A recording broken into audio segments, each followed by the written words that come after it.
आज आ रही है इसका मतलब। सभी को गुड इवनिंग और सभी को सरस्वती पूजा की हार्दिक बधाई। जो भी देख रहे हैं एक बार जरूर है जो शेयर करें। हम कुछ क्वेश्चंस है जो आपके साथ आज डिस्कस करेंगे, बहुत ही इंपॉर्टेंट है। आवाज़ आ रही है सर एम कुमार जी? तो कुछ डिस्कस करेंगे, बहुत ही इंपॉर्टेंट चीज़ें हैं जो आपके एग्जाम के लिए बहुत ही महत्वपूर्ण है।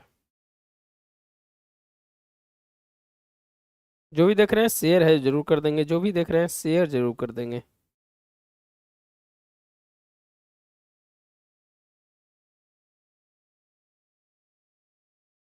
कुछ क्वेश्चंस है जो आपके साथ आज डिस्कस करेंगे, बहुत ही महत्वपूर्ण है। वो क्वेश्चंस है जो बहुत ही महत्वपूर्ण है। सरस्वती पूजा के हार्दिक अभिनंदन सर, आपको भी बहुत बहुत धन्यवाद। सरस्वती माता आप पर कृपा बनाए रखें और आप जिस लक्ष्य की ओर जा रहे हैं उसमें है जो सहयोग करें, ये है जो हमारी कामना है। तो जो भी देख रहे हैं एक बार लाइक एंड सब्सक्राइब भी कर देंगे, दोस्तों के भी जरूर है जो शेयर कर देंगे जो भी देख रहे हैं।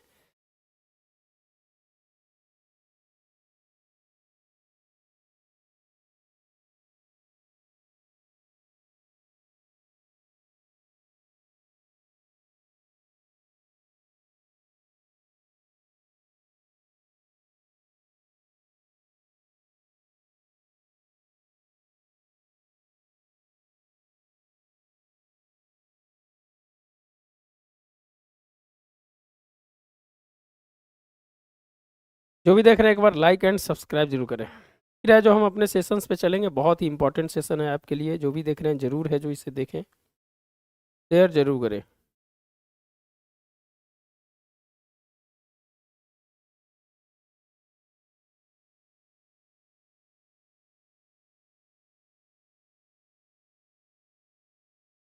देखिए आज हम GS2 के कुछ टॉपिक पे चर्चा करेंगे जो हमेशा क्वेश्चन, देखिए क्वेश्चंस का पैटर्न अब क्या आ रहा है इस पे जो चर्चा करेंगे। एक बार जरूर है जो आप लोग है जो देखने का प्रयास कीजिएगा कि इंपॉर्टेंट है जो क्या है आपके लिए। आपके फोटो नहीं आ रहा है? हाँ हाँ आएगा आएगा। फोटो नहीं आ रहा था, कुछ सेटिंग कर रहे थे। देखिए कुछ क्वेश्चंस है जो किसी कोचिंग संस्थान के है। ये है जो आपका ज्योग्राफी एंड इकोनॉमिक्स का है। जो भी देख रहे हैं ध्यान से जो जरूर देखिएगा, ज्योग्राफी एंड इकोनॉमिक्स का है। अब आपके जो 5 क्वेश्चन जो लिखने होते हैं वो क्वेश्चन जो शॉर्ट होते हैं। तो देखिए पहला क्वेश्चन है नगरीकरण में स्मार्ट सिटी मिशन का योगदान को बताएं। दूसरा है पर्यावरण संरक्षण में नागरिकों के सहयोग का वर्णन करें। बिहार में आपदा प्रबंधन रणनीति की चर्चा करें। पंचवर्षीय योजना एवं नीति आयोग के संक्षिप्त कार्य को बताएं। और प्लेट प्लेट विवर्तन क्या है, इससे बिहार पर पड़ने वाले प्रभाव। तो ये कुछ इंपॉर्टेंट क्वेश्चन है जो शॉर्ट नोट्स में है। आपको लग रहा होगा कि बहुत आसान क्वेश्चंस है, लेकिन है जो क्वेश्चंस को लिखने के लिए जो तरीका होना चाहिए वो क्या होना चाहिए, और 7 नंबर के क्वेश्चंस में आप क्या लिखेंगे, इस पे है जो आपके साथ हम चर्चा करेंगे। चलिए आपको हम एक क्वेश्चन है जो यहाँ पर बता रहे हैं, एक क्वेश्चंस बता रहे हैं कि नगरीकरण में स्मार्ट सिटी मिशन का योगदान को बताएं। अगर जो भी देख रहे हैं, जो भी देख रहे हैं जरूर 1-2 पॉइंट है जो लिखने का प्रयास कीजिएगा कि नगरीकरण में स्मार्ट सिटी मिशन के योगदान को बताएं। आप अपने दिमाग से क्या है जो इसमें 5 पॉइंट लिखिएगा। 7 नंबर का क्वेश्चन है तो कम से कम 5 से 7 पॉइंट है जो जरूर होना चाहिए, ज़्यादा लॉन्ग नहीं होना चाहिए, टू द पॉइंट होना चाहिए। बताइए कि क्या है जो इसमें आप आंसर दे सकते हैं। कुछ है जो 1-2 पॉइंट आप बताइए। जो भी देख रहे हैं जरूर 1-2 पॉइंट जरूर बताएं।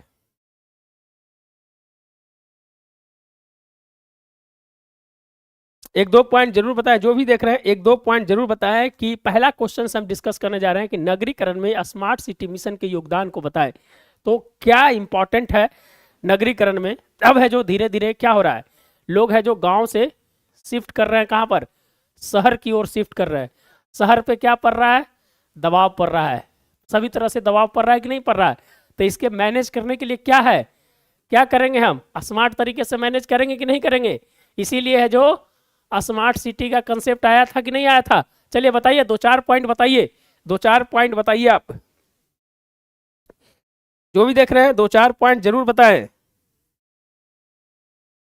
फिर है जो हम लोग डिस्कस करेंगे जो भी आता है, गलत सही जो भी आता है। हमने कैसे बताया, गांव से शहरीकरण की ओर है जो बढ़ रहा है। प्रवासन कहाँ हो रहा है, शहरीकरण की ओर हो रहा है कि नहीं हो रहा है। बिहार में 15.3% है। टोटल भारत में जो आप जानते हैं कि 30% के आसपास, 30 से 33% के आसपास शहरीकरण हो गया। भैया तो इसको कैसे मैनेज कीजिएगा, क्षेत्रफल उतना ही है, लोगों का दबाव बढ़ रहा है, तो कैसे मैनेज कीजिएगा आप बताइए, कमेंट बॉक्स में बताइए आप।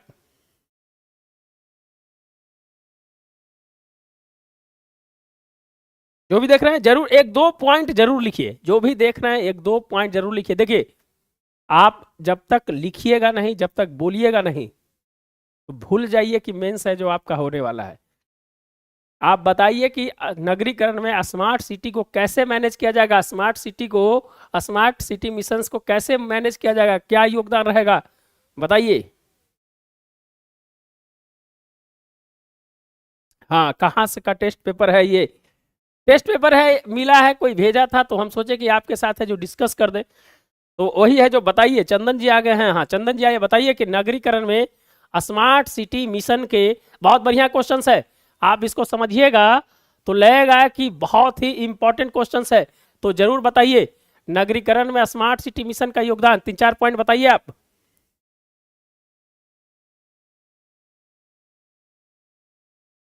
हमने आपको हिंट्स दिया है कि भैया शहर की ओर क्या हो रहा है, प्रवासन हो रहा है, प्रवासन हो रहा है, दबाव है जो शहर के ऊपर बढ़ेगा, तो भैया क्या लाया गया, smart city missions. Smart city, smart का मतलब क्या हुआ भैया, जब आप पूरी तरह से तैयार होकर बाहर निकलिएगा ना, तो क्या लगिएगा, स्मार्ट लगिएगा, स्मार्ट लगेगा कि नहीं। तो उसी तरह से हमें सिटी को स्मार्ट बनाना है, सिटी को स्मार्ट बनाना है, तो सिटी को स्मार्ट कैसे बनाइएगा, पाउडर उडर लगा के जब निकलिएगा बाहर में तब ना स्मार्ट बनिएगा। तो उसी तरह से मैंने जैसे अपने शरीर को मैनेज करते हैं स्मार्ट बनने में, वैसे है जो शहर को कैसे मैनेज कीजिएगा, तो बताइए एक दो पॉइंट बताइए आप। चंदन जी, एम कुमार जी, जो भी देख रहे हैं जरूर है जो बताएं, एक दो पॉइंट बताइए, एक दो पॉइंट बताइए। क्वेश्चन के अंदर गंभीरता है, ये नहीं कि पूरा कहानी लिख दिए, कहानी लिखने वाली बात गई। 7 नंबर में 7 पॉइंट दीजिए, इंपॉर्टेंट चीज दीजिए, बताइए।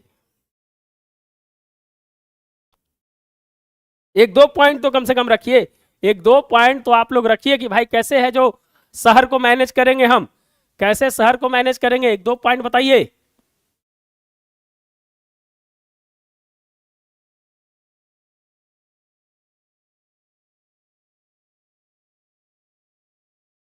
एक दो पॉइंट बताइए, जरूर बताइए। 5-6 पॉइंट तो है, 5-6 पॉइंट बताइए।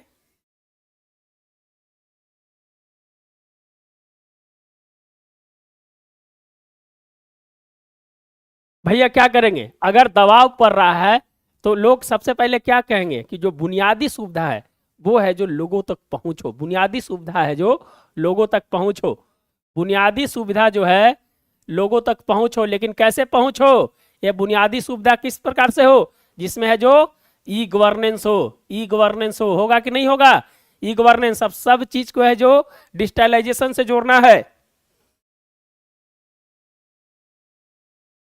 हाँ, दूसरा चीज है कि जो शहर हो वो हरित पट्टी हो, हरित पट्टी जैसा हो, पर्यावरण अनुकूल बनाना है, पर्यावरण अनुकूल बनाना है। अगर शहर में भीड़ है तो भीड़ को नियंत्रित करने के लिए है जो आप किस प्रकार का पैटर्न को लागू कीजिएगा, पैटर्न को लागू कीजिएगा, तो है जो डेंसिटी, डेंसिटी एवरेज पैटर्न को, कि कहां पर आप जब पटना में रह रहे हैं तो कौन सा जगह है जो सबसे ज्यादा भीड़ भाड़ है, जो है जो क्राउड मैनेजमेंट, क्राउड मैनेजमेंट जो होता है उसके माध्यम से है जो पूरे शहर को क्या करेंगे हम, है जो डिजिटल रूप से है जो क्या करेंगे हम उसको जोड़ने का प्रयास करेंगे। तो क्राउड मैनेजमेंट डेंसिटी जो एवरेज है उसको भी देखेंगे कि कहीं भीड़ भाड़ तो ज्यादा नहीं बढ़ गया। यातायात प्रबंधन, सार्वजनिक परिवहन को क्या करेंगे, बढ़ावा देंगे, ताकि है जो प्रदूषित ना हो, सभी लोग है जो हम दो हमारे दो, ये नहीं कि हमारे पास पैसा है तो 10 गाड़ी ले लिए, वैसा नहीं है, जो व्यक्तिगत और सामाजिक रूप से क्या होना चाहिए, शहर को स्वच्छ रखना चाहिए। गुरुजी, अभी हम पटना में हैं, हाँ तो बताइए कि है जो क्या करें, सार्वजनिक परिवहन को है जो हमें इसमें जो बढ़ावा देना चाहिए, स्मार्ट सिटी में देना चाहिए कि नहीं देना चाहिए। चौथा चीज है क्या, जो टोटल जो है अभी 112 इमरजेंसी सर्विस देखते हैं, ये क्या है, पूरी तरह से है जो एक नेटवर्क सिस्टम काम करता है कि सुरक्षा भी आपको होना चाहिए, सुरक्षा भी है जो पूरी है जो सुरक्षा है जो आपको मिलनी चाहिए। कचरा उचरा बिकते हैं तो ठोस ठोस अपशिष्ट प्रबंधन जो है सो ठोस अपशिष्ट प्रबंधन के रूप में है जो काम है जो करने की जरूरत है। ये नहीं कि जहां तहां है जो कचरा है जो बिक दिए। तो बहुत सारी चीजें हैं जो आपके स्मार्ट सिटी मिशंस में एक बहुत बड़ी। दूसरा चीज है कि क्या हो रहा है, अब मेट्रो शहर है जो बन रहे हैं, मेट्रो शहर जो बन रहे हैं तो उसमें क्या हो रहा है कि सबसे ज्यादा है कि आपको है जो एक सुलभ और संपर्कता है जो सही होना चाहिए। सुलभ संपर्कता है जो क्या होना चाहिए, सही होना चाहिए। सुलभ संपर्कता है जो सही होना चाहिए। यह है जो विकसित जो 7 निश्चय 2.0 में भी इसको है जो रखा गया है। चलिए एक दो पॉइंट आप बताइए, एक दो पॉइंट आप बताइए। आप स्मार्ट सिटी मिशन में जो है जो 100 शहर को चुना गया था उसमें जो बिहार के 4 शहर थे, तो और क्या इसमें होना चाहिए और बताइए स्मार्ट सिटी में और क्या होना चाहिए, बताइए जल्दी, एक दो पॉइंट बताइए। एक दो पॉइंट आप लोग जरूर बताइए, एक दो पॉइंट है जो जरूर बताइए।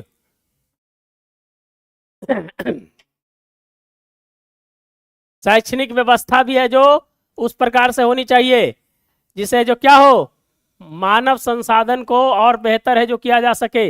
मानव संसाधन को बेहतर होगा तब है जो आर्थिक और रोजगार है जो क्या होगा, बढ़ेगा। बढ़ेगा कि नहीं, तो इसीलिए है जो उद्योग को भी है जो सिस्टमेटिक है जो इसे क्या करना चाहिए, लगाना है जो चाहिए, जिसमें जो पर्यावरण है जो प्रदूषित है जो ना हो। इस प्रकार से जो एमएसएमई को है जो काम ऐसा करना चाहिए कि ये जो छोटा छोटा उद्योग है जो लगाना चाहिए जिससे रोजगार है जो लोगों को है जो मिल सके।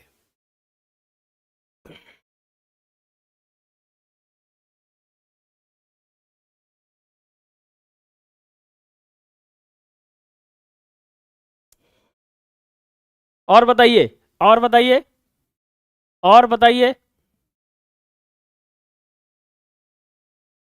एक दो पॉइंट आप लोग जरूर बताइए, एक दो पॉइंट आप लोग जरूर बताइए, एक दो पॉइंट आप लोग जरूर बताइए। एक दो पॉइंट स्मार्ट सिटी का क्या फायदा होगा इसके बारे में है जो बताइए।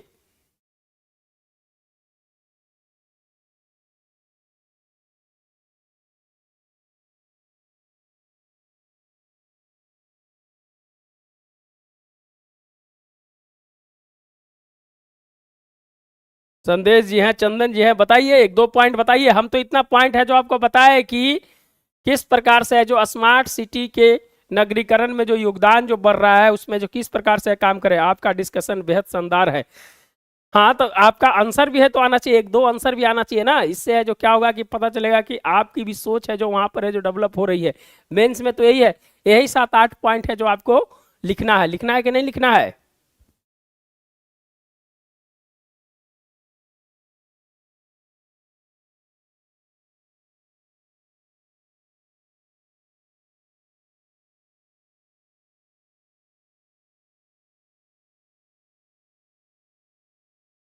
चलिए तो ये है जो स्मार्ट सिटी। और ये नहीं कि कहानी लिख दी जाए कि 2015 में चालू हुआ, यहाँ से एक ऐसे हुआ।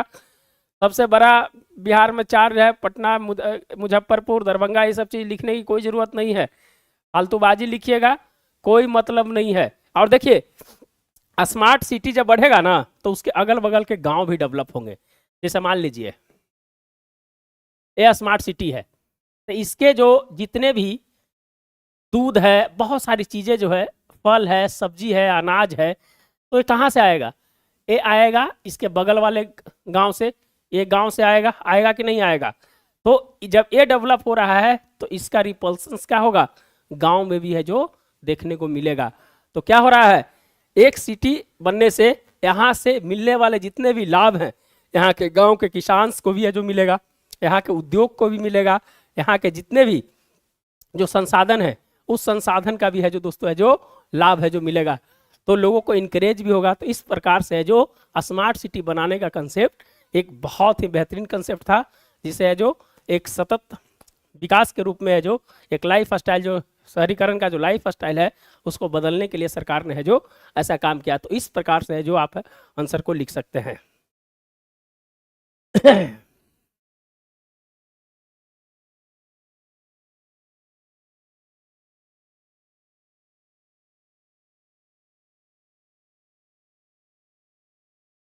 चलिए ठीक है, शहरी क्षेत्रों का समावेशी विकास हेतु, हाँ ठीक है, जो पॉइंट को है जो आपको लिखना है। तो ये पहला क्वेश्चन हो गया।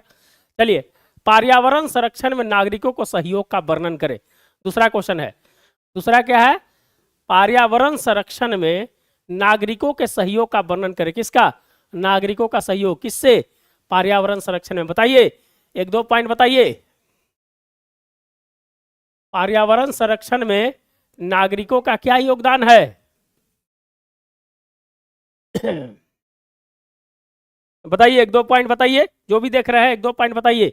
पर्यावरण संरक्षण में नागरिकों का योगदान 7 नंबर का है, तो 7 पॉइंट है जो जरूर दीजिए, बताइए।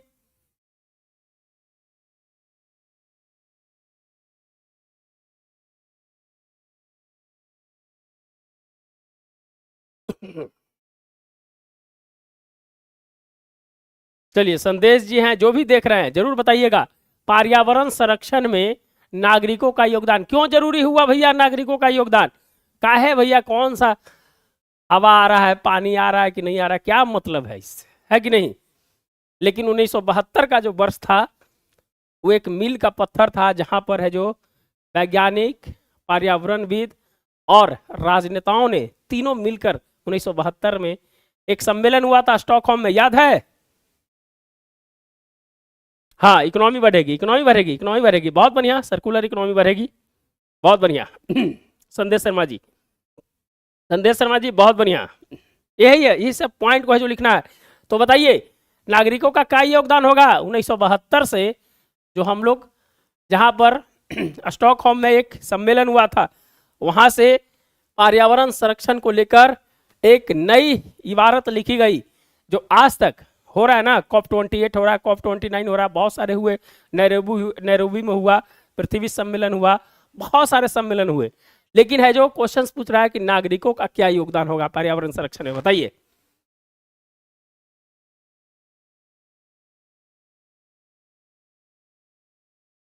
बताइए, बताइए, अपनी दिमाग को खोलिए, दिमाग को खोलिए मेरे भाई, सिर्फ बड़े बड़े ढाढा पढ़ने से नहीं होगा, आपकी एनालिटिकल माइंड को जो बढ़ाना पड़ेगा। सिर्फ है जो किताबों में लिखा हुआ चीज है, बड़े बड़े कोचिंग में इतना इतना लिख के दे देगा, पढ़ते रहिए, आप अपने एनालिटिकल माइंड को खोलिए, नागरिकों का योगदान बताइए।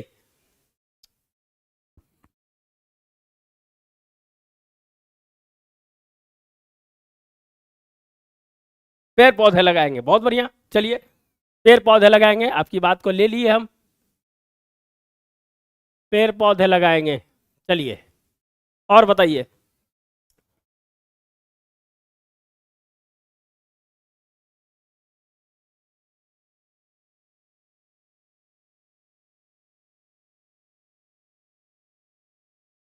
देखिए, नागरिक जो होता है ना, नागरिक में क्या होता है, समाज भी आता है, सरकार भी आता है, व्यक्ति भी आता है, और इन तीनों का जो सहयोग जो है ना दोस्तों, ये है जो सामुदायिक होना चाहिए। क्या होना चाहिए? सामुदायिक होना चाहिए। होना चाहिए कि नहीं होना चाहिए? होना चाहिए कि नहीं होना चाहिए? नागरिकों का योगदान। नागरिक क्या है, इसको सेल्फ जागरूकता की, इसीलिए स्वच्छ भारत अभियान लाया गया था। स्वच्छ भारत अभियान क्यों लाया गया था? कि है जो नागरिकों को है जो जागरूकता बढ़ाया जाए, नागरिक को है जो जागरूक किया जाए, नागरिक को है जो क्या किया जाए, जागरूकता। कहा कि ये सबसे बड़ी है जो नष्ट थ्योरी इसको बोलते हैं, इसको नष्ट थ्योरी बोलते हैं, कि किसी काम को आपको बोलने के लिए, आप तुम बहुत अच्छा पढ़ते हो, तुम बीपीएससी निकाल लोगे, तो तुम आपके अंदर एक पॉजिटिव एनर्जी है जो जनरेट होता है, तो जो पॉजिटिव एनर्जी जनरेट होता है ना, वो कहीं ना कहीं है जो आपको और बूस्ट करता है पढ़ने के लिए। तो जागरूकता अगर फैलाएंगे कि भाई तुम अगर पेड़ पौधे खत्म कर दोगे तो हवा कहाँ से आएगा, ये सब चीजें शैक्षणिक पैटर्न में है जो इसको शामिल करना चाहिए। बच्चों को, नागरिकों को ऐसा बनाना चाहिए जो बचपन से ही है जो क्या होना चाहिए, पेड़ पौधे के प्रति, पर्यावरण के प्रति सजग रहे। तो इस प्रकार से है जो काम करना है।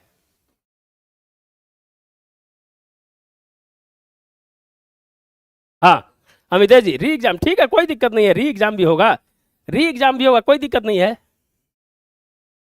सरकार के स्तर पर कार्य करना चाहिए, ग्रीन हाउस गैसेस को बंद करना चाहिए।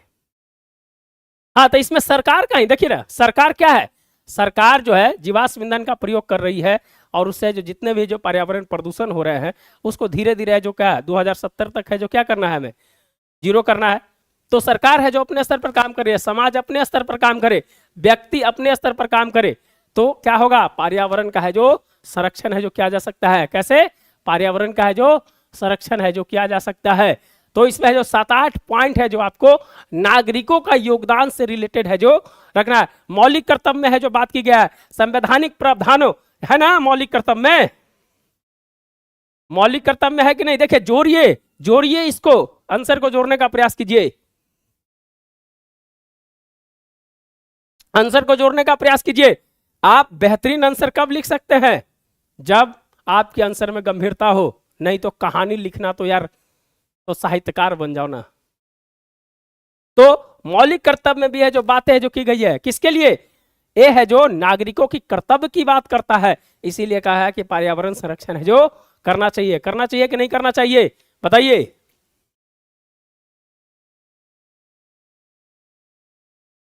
और बताइए जो भी है, और कुछ पॉइंट बताइए, पर्यावरण संरक्षण में नागरिकों का योगदान बताइए।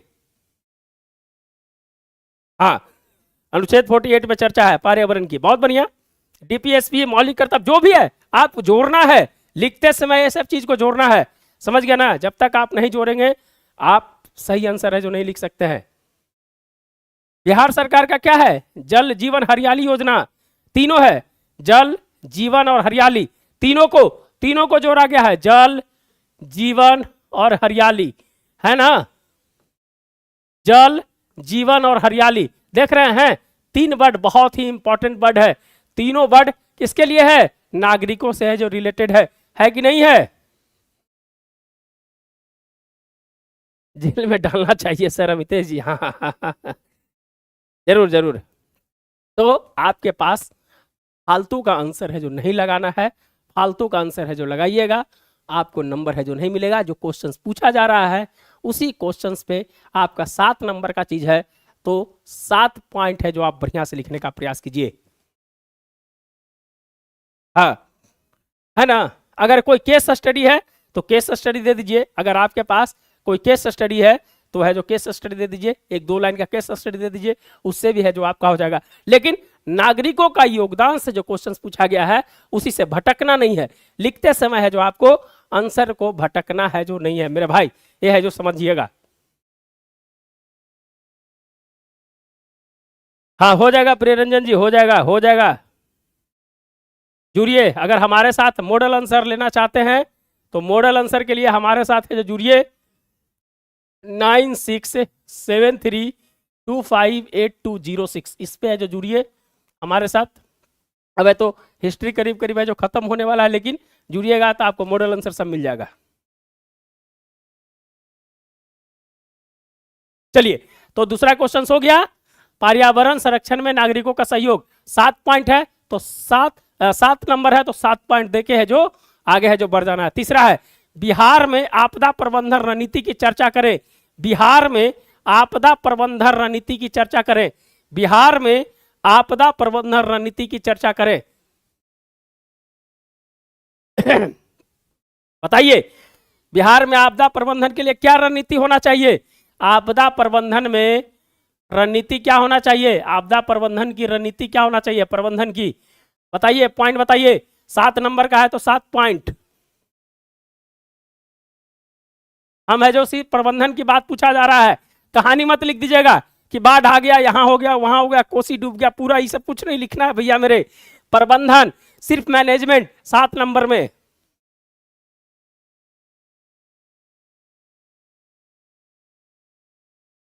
चलिए बताइए, आपदा रणनीति की प्रबंधन, प्रबंधन की बात, हम मैनेजमेंट की बात बोल रहे हैं, मैनेजमेंट क्या होना चाहिए आपदा में?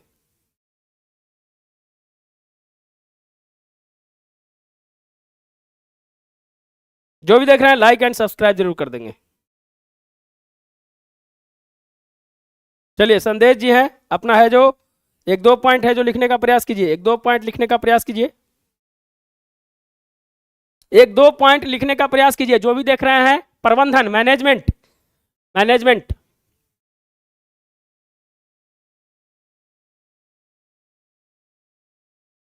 स्टेट डिजास्टर मैनेजमेंट को तुरंत ट्रेनिंग देना चाहिए, ठीक है, प्रबंधन में आना चाहिए।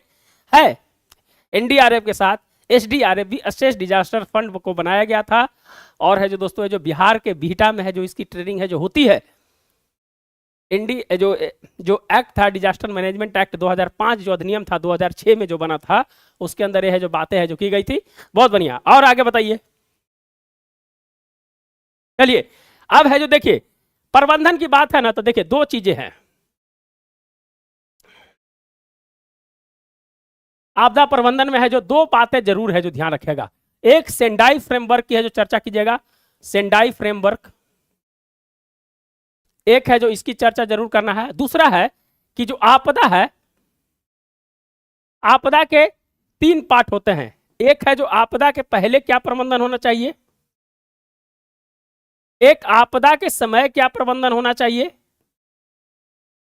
एक आपदा के बाद क्या प्रबंधन होना चाहिए। बस यही इतना आंसर लिखना है, ज्यादा कुछ नहीं लिखना है, नहीं तो कहानी लिखिएगा 0 नंबर दे देगा। बीपीएससी में हम 0 नंबर भी लेते हुए देखे लोगों को। इसीलिए है जो लिखते समय आप क्वेश्चंस के आंसर पे ध्यान दीजिएगा।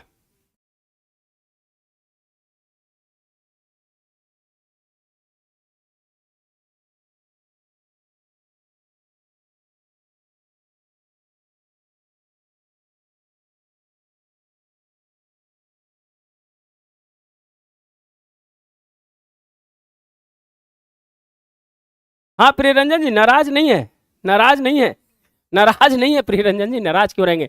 देखिए सेंडाई फ्रेमवर्क और आपदा, आपदा के पहले क्या प्रबंधन होना चाहिए, आपदा के समय क्या होना चाहिए और आपदा के बाद होना चाहिए। भैया कहानी नहीं लिखना है, टू द पॉइंट लिखना है, नंबर मिलेगा, नहीं तो वही होगा जो राम चाहते हैं।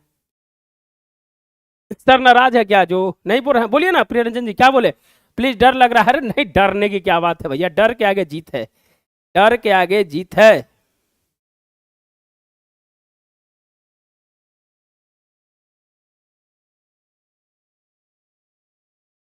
चलिए तो है जो क्या होना चाहिए, आपदा के पहले जहां आपदा आता है उसको पहले मॉनिटरिंग करना है।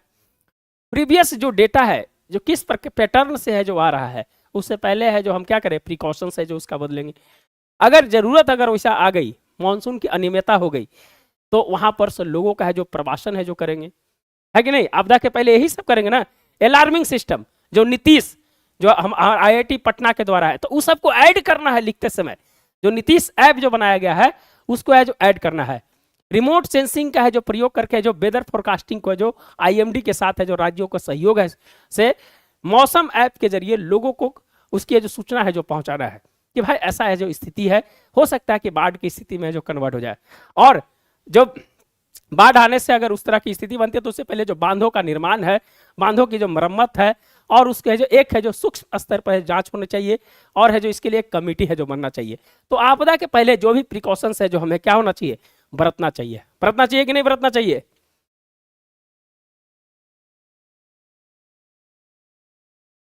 बरतना चाहिए कि नहीं बरतना चाहिए। जो भी देख रहे हैं लाइक एंड सब्सक्राइब जरूर करें। तो ये आपदा के पहले ही था कुछ स्थिति। भैया जब आपदा आ गया, आपदा आ गया तो क्या करना है। आपदा के समय क्या होता है, बच्चे, दिव्यांग, बूढ़े, महिला, सबसे ज्यादा पशु, सबसे ज्यादा है जो समस्या है जो होती है, उसका जो जान माल की क्षति होती है। स्वास्थ्य से कहीं ना कहीं है जो उसका एक समस्या है जो उत्पन्न हो जाती है। कहीं है जो उनको रखा जाता है तो उनके आर्थिक स्वास्थ्य, आर्थिक जो हानि होती है उसके साथ है जो उनको मानव स्वास्थ्य भी है जो हानि होती है। पशुओं का चारा है जो नहीं मिलता है। तो बहुत सारा चीज है जो आपदा के समय समस्या है जो उत्पन्न होती है। उस समस्या की है जो क्विक रिस्पॉन्स है जो होना चाहिए, एक क्विक रिस्पॉन्स टीम है जो होना चाहिए, जो इस पे जो पूरी तरह से जो मॉनिटरिंग है जो करे और इस पे इसका है जो निराकरण करे आपदा के समय। वो है जो तुरंत रिलीफ होना चाहिए। डीआरआर फंड होता है, डीआरआर फंड होता है, रिस्क फंड जिसको बोलते हैं, डिजास्टर रिस्क फंड, उसको है जो तुरंत रिलीज करना चाहिए। 15वें वित्त आयोग को जो रिकमेंडेशंस है कि किसी प्रकार का बाढ़ आने पर जो राहत कोष मिलता है उसको तुरंत केंद्र सरकार जो रिलीज करे। तो एक वित्तीय भार जो राज्यों के ऊपर पड़ता है उसे केंद्र सरकार को तुरंत रिलीज करके वहां की समस्या को जो सुनना चाहिए। फसल बर्बाद हो गया तो फसल बीमा जिस प्रकार से होती है, फसल बीमा जो होती है उसकी जो प्रीमियम है उसको जो माफ करना चाहिए। और जब फसल क्षति हो जाए तो उसका मुआवजा है जो तुरंत है जो मिलना चाहिए। मिलना चाहिए कि नहीं मिलना चाहिए?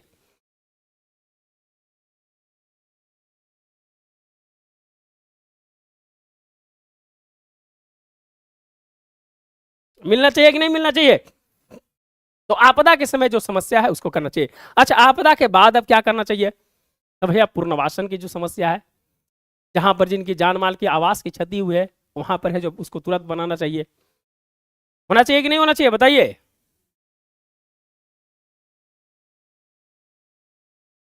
और आपदा के बाद क्या होना चाहिए? फिर दोबारा है जो ऐसी आपदा नहीं हो, क्या कि प्राकृतिक घटनाएं अचानक आती है, चाहे भूकंप हो, चाहे बाढ़ हो, चाहे किसी प्रकार की स्थिति हो, चाहे सूखा हो। यह जो पैटर्न है जो अलग तरह से कभी कभी किसी प्रकार से आता है, इसके जो कोई जानकारी नहीं होती है। आजकल कोई पता है कि भूकंप है जो कब आएगा? कोई स्केल है जो जब भूकंप आ जाता है तब मापता है कि भैया इतना आया? पहले थोड़ी बताता है, बताता है कोई? तो उस तरह की जो समस्या से निपटने के लिए पैटर्न को है जो एक है जो स्टडी होनी चाहिए।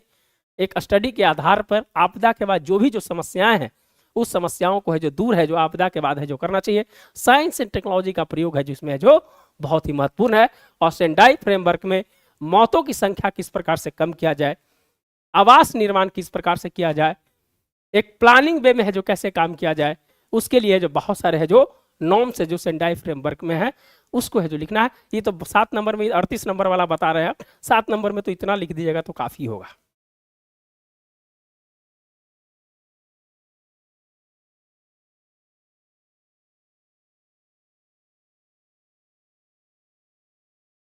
क्लियर? सर ऊपर वाला मैसेज का जवाब दीजिए ना प्लीज। क्या है? प्रियरंजन जी पीटी रिजल्ट तक मेंस नहीं पढ़े थे, लेकिन अगले 2 महीना में पढ़ने से मेंस क्लियर होगा। प्लीज प्रियरंजन जी, आपके लिए इंपॉर्टेंट है कि आपको मॉडल आंसर आप लीजिए, लिखिए, और है जो पर्सनल गाइडेंस में आप रहिए, आप हमसे बात कीजिए। आप हमसे बात कीजिए, जो नंबर है उस नंबर पे है जो मैसेज कर लीजिए या कॉल कर लीजिए। पर्सनल गाइडेंस में आप है जो लिखने का प्रयास कीजिए। देखिए, यहाँ लिखने से, कमेंट में आपको लिखने से ऐसा नहीं है कि आपकी समस्या का समाधान होगा। लिखना पड़ेगा मेरे भाई, हाथ दर्द देता है, मेंस लिखते लिखते हाथ दर्द दे देता है।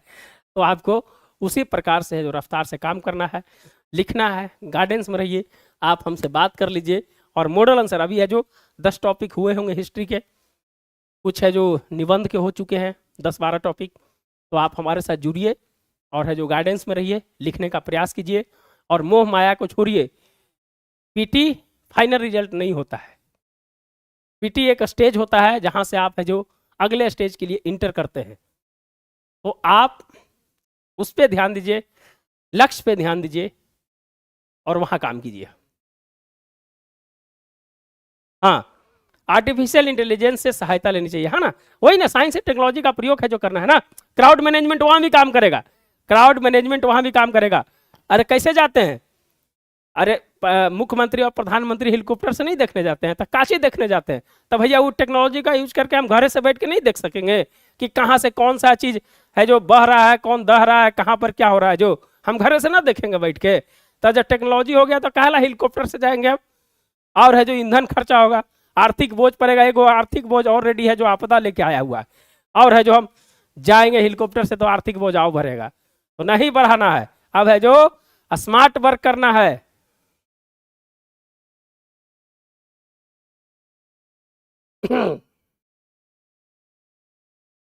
क्लियर?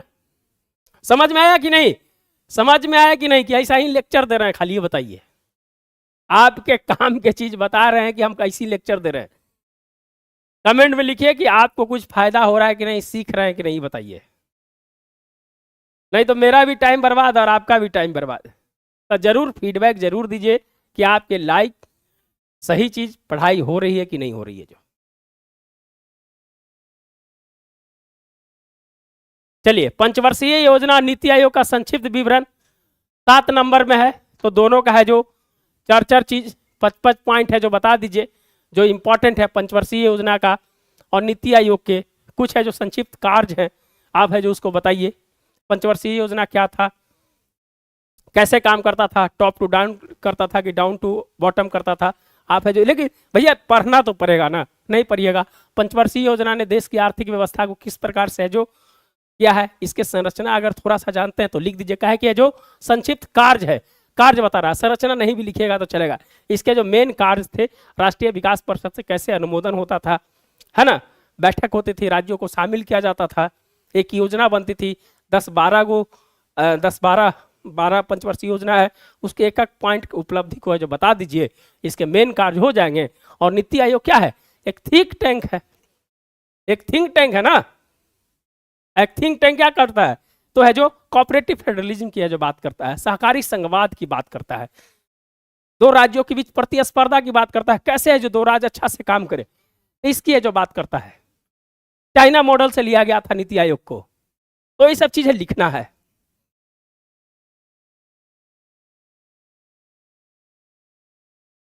समझ गए। और जितने भी अभी अभी बहुत सारे चीजों जो गरीबी इंडेक्स जो निकलता है, या लॉजिस्टिक इंडेक्स जो निकलता है, या बहुत सारे इंडेक्स जो स्वच्छता है, ये सब नीति आयोग की थिंक टैंक ही दिया गया। विजन 2030 और विजन 2070 नीति आयोग का है जो श्वेत पत्र है, इसमें से कुछ कार्य हैं, कुछ कार्य को जो उठाइएगा और लिख दीजिएगा। समझ गए। तो छोटा छोटा चीज है, आपको करना ही पड़ेगा।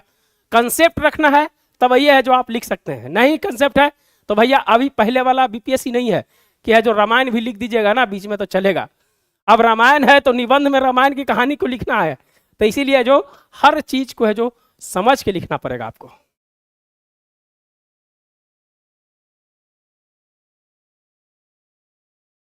चलिए, जो भी देख रहे हैं लाइक एंड सब्सक्राइब जरूर कर देंगे,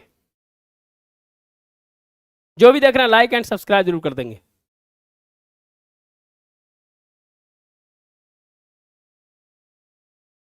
चलिए आगे है कि भारत में मानसून की उत्पत्ति संबंधी नवीन अवधारणाओं का वर्णन करें और मानसून के पड़ने वाले प्रभाव को। देखिए, एक क्वेश्चन है जो मानसून से जरूर रहेगा, मानसून की उत्पत्ति के संबंध में नवीन अवधारणा क्या है, इसके बारे में है जो मानसून में चार चीजें हैं, चार चीज को है जो आप समझ जाइएगा।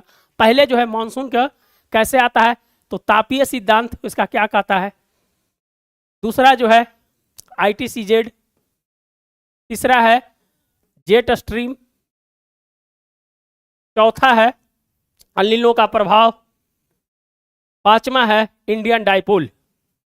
इंडियन डाइपोल ये है जो आपके 5 सिद्धांत के से अनुसार से है जो मानसून की उत्पत्ति में है जो भूमिका निभाता है। और है जो तापीय सिद्धांत है जो क्या करता है, कैसे हाई प्रेशर से लो प्रेशर बेल्ट में जब सूर्य उत्तरायण होता है तो कैसे है जो काम करता है। तो फिगर है जो जरूर है जो बनाना है, सूर्य जब उत्तरायण हो रहा है तो भैया है जो यहाँ पर है जो लो प्रेशर का है जो केंद्र है जो बनता है, और है जो यहाँ पर हाई प्रेशर का केंद्र बनता है। और जानते हैं कि हवा का जो बहाव होता है हाई प्रेशर से लो प्रेशर की है जो होता है। और है जो साउथ वेस्ट मानसून दक्षिण पश्चिम मानसून में है जो महत्वपूर्ण भूमिका निभाता है। तो एक बहुत बड़ा 38 नंबर का क्वेश्चन है शायद ना, हाँ 38 नंबर का है। तो इसमें है जो ये चारों सिद्धांत को है जो आपको बढ़िया से लिखना है।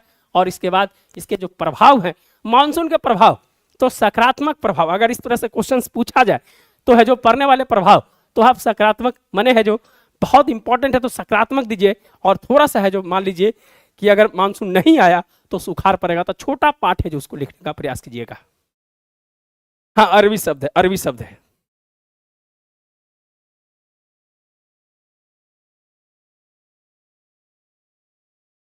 क्लियर, जो भी देख रहे हैं लाइक एंड सब्सक्राइब जरूर करें। दक्षिण पश्चिम मानसून से होता है, तो ये है जो इसके सिद्धांत है, समझ गया ना। और ITCZ को 2 भाग में बांटिए, एक नॉर्थ ITCZ और दूसरा है जो साउथ ITCZ। एक है जो कैसे अलग अलग है जो क्षेत्रों में है जो बारिश होता है, इसका प्रभाव है जो कहाँ पर पड़ता है, इसको है जो आप है जो बता दीजिए। और है जो फिर अल-नीनो का प्रभाव बता दीजिए, इंडियन डाइपोल बता दीजिए, जेट स्ट्रीम बता दीजिए। उसके बाद है जो इसका पूरा आंसर है जो हो जाएगा। तो ये 38 नंबर का है। तो आप हमारे साथ जुड़ सकते हैं 9673258206 पे। यह है जो व्हाट्सएप नंबर है, इस पे जो कॉल कीजिए मॉडल आंसर मिलेगा।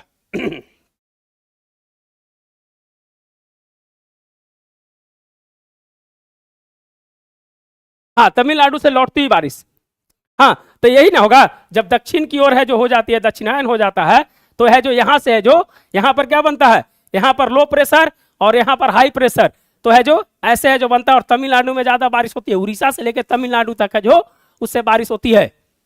और तिब्बत को भारतीय मानसून का इंजन कहा जाता है। तो आता है क्वेश्चन कि हिमालय की महत्व को बताइए, तो इसमें है जो इंपॉर्टेंट होगा ये सब चीज लिखना है, हिमालय के महत्व कैसे कैसे है। जो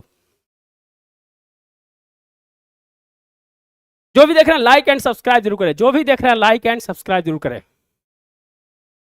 चलिए टाइम भी हो गया है तो 3-4 मिनट। चलिए एक लास्ट क्वेश्चन है जो जन वितरण प्रणाली से क्या समझते हैं, फिर बाकी क्वेश्चन है जो हम करवाएंगे, लेकिन थोड़ा सा टाइम की कमी है इसलिए जो हम अभी थोड़ी देर पहले ही आए हैं ऑफिस से। तो आज सोचे कि वीडियो बना नहीं था तो हम सोचे कि आज डिस्कशन है जो करवाएं इसका।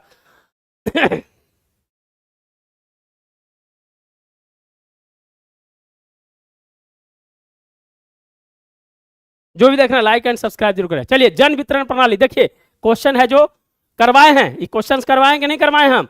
जन वितरण प्रणाली खाद्य सुरक्षा उपलब्ध कराने में कितना कारगर हो सकता है, सुरक्षा अधिनियम 2013 के मुख्य प्रावधानों को प्रस्तुत करे। करवाए हैं क्वेश्चन। खाद्य सुरक्षा भैया क्या है, खाद्य सुरक्षा क्या है कि मनुष्य को है जो पोषक तत्व है जो एक मात्रा में मिले, जिसे है जो आवश्यकताएं हैं शरीर की उसको पूरा किया जा सकते हैं। तो खाद्य सुरक्षा में क्या है, तो पोषक तत्व होना चाहिए कि नहीं होना चाहिए, पोषक तत्व होना चाहिए कि नहीं। दूसरा है कि जो वहनीयता है उसका किस प्रकार से सरकार करती है, लोगों तक पहुंच रहा है कि नहीं पहुंच रहा है, लोगों तक पहुंच रहा है कि नहीं पहुंच रहा है। ये है जो 3-4 पैरामीटर्स पे है जो खाद्य सुरक्षा है जो काम करती है। तो खाद्य सुरक्षा के लिए क्या क्या है जो सरकार ने उपाय किए हैं, क्या किए हैं, याद है। जन वितरण प्रणाली, PDS system, public distribution system, याद है कि नहीं याद है। हाथ खुजा रहा है लिखने के लिए, अच्छा अच्छा।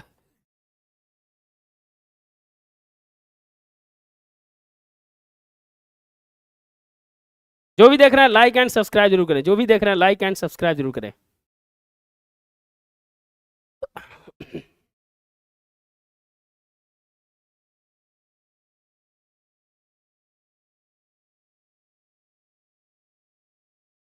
चलिए हाँ, तो PDS system public distribution system क्यों लाया गया कि है जो व्यक्ति जो है अंतिम वर्ग तक है जो सरकार है जो उससे पहुंच सके, जो भूखा है उसको है जो पोषक तत्व मिले, उसको पहुंच मिले। तो है जो दोस्तों है जो इसके लिए है जो RPDS, फिर है जो TDPS, फिर है दोस्तों अंत्योदय योजना, अंत्योदय में BPL APL पढ़े कि नहीं पढ़े। देखिए हम शॉर्ट में पढ़ा रहे हैं, BPL APL। फिर है दोस्तों है जो NFS जो फूड सिस्टम है 2013 में आया था। तो है जो इसके माध्यम से क्या हुआ, लोगों तक है जो इसको पहुंचना है, पीडीएस में लीकेज ना हो। तो इसको क्या हुआ, एक अम्ब्रेला सिस्टम है जो लाया गया, 1 पॉइंट सेल बोला जाता है उसको, 1 पॉइंट सेल बोला जाता है।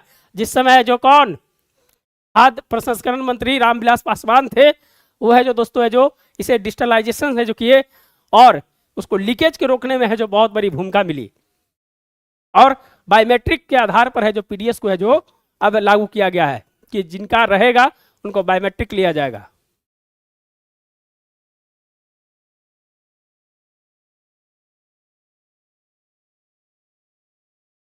खाद्य सुरक्षा 2013 अधिनियम कह रहा है कि खाद्य सुरक्षा 2013 के मुख्य प्रावधानों को जो प्रस्तुत कीजिए। तो 75% शहरी और 50% ग्रामीण को है जो इसमें जो किया गया था, एक कानूनी प्रावधान है जो दिया गया था।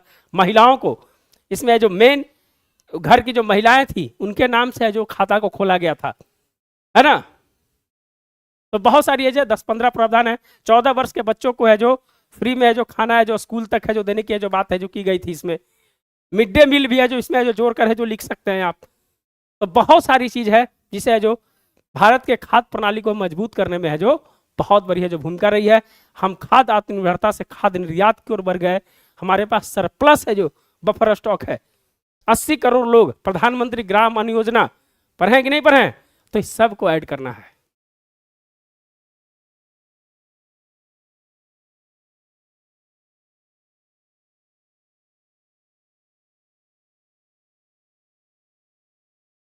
तो आज के लिए इतना ही, फिर है दोस्तों है जो नए वीडियो को लेकर मिलेंगे। अपना टाइम भी हो चुका है, तो जो लाइक एंड सब्सक्राइब नहीं किया, अगर अच्छा लगता होगा तो जरूर कीजिएगा, नहीं लगता होगा तो कोई जरूरी नहीं है।